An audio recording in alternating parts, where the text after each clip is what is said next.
Being a caregiver for a very young child who's experienced a death in their life recently can be really, really challenging.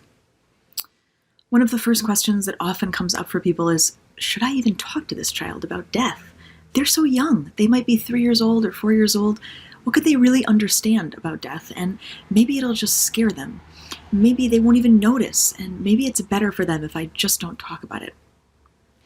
We know that this can be really uncomfortable and difficult. Sometimes adults have a really hard time talking about death as well.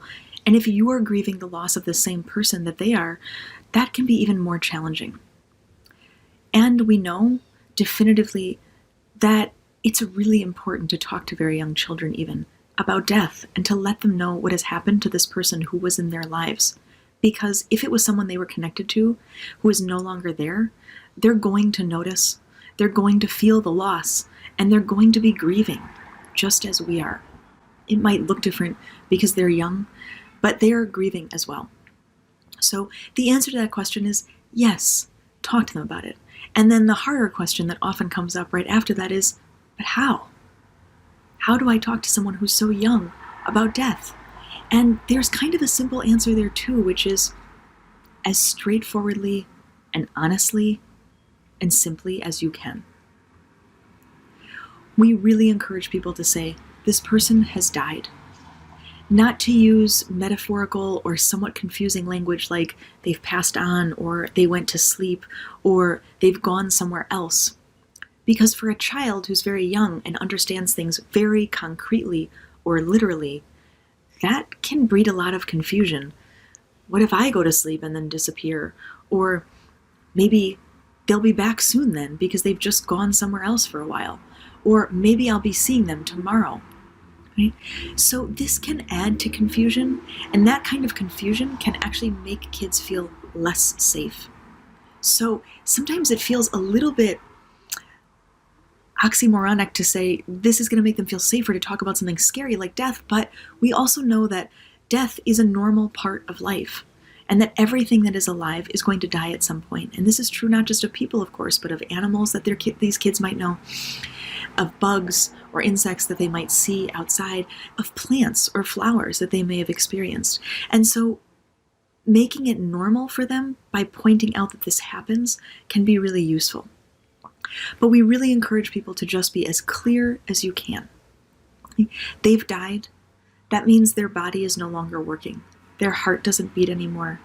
They're not going to be eating or breathing or talking or laughing with us anymore.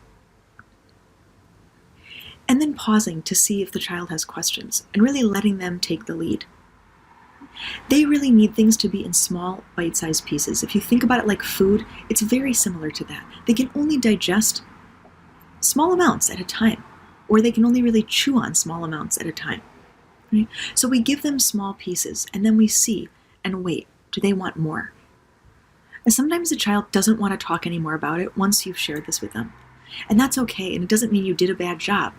You've probably done a great job, but that might be all that they can take in right now.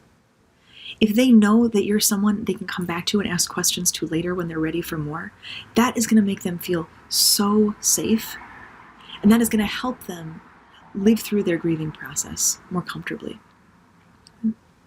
So being as straightforward and honest with children as possible is really the way to go when we're talking about death.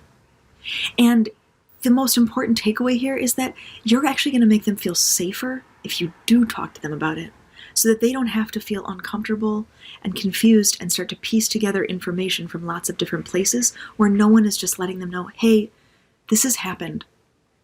And we're going to have lots of feelings about it. And in the way that I'm talking to you, I let you know that it's okay to talk about it and that I can handle it. And if I can handle it as the adult in your life, then you can handle it too. And that doesn't mean it's going to be easy or comfortable or it's going to feel good, but we can do it and we can do it together. Letting them know that you're there for them whenever they want to talk about it or ask questions, and not pushing too hard. Letting them digest and take it in and come back to you when they're ready. This safety net that you build by just offering real information to even very young children that is concrete and simple enough for them to understand actually makes them feel safe and held, and like they have a net that they can lean into that is going to keep them contained as they go through their grieving process. And this we know is as important for adults and bigger kids as it is for very young children. It's true for all of us that we need to know that we can talk about it and feel safe to ask questions, to wonder, and to feel all the feelings and go through the process as we need to.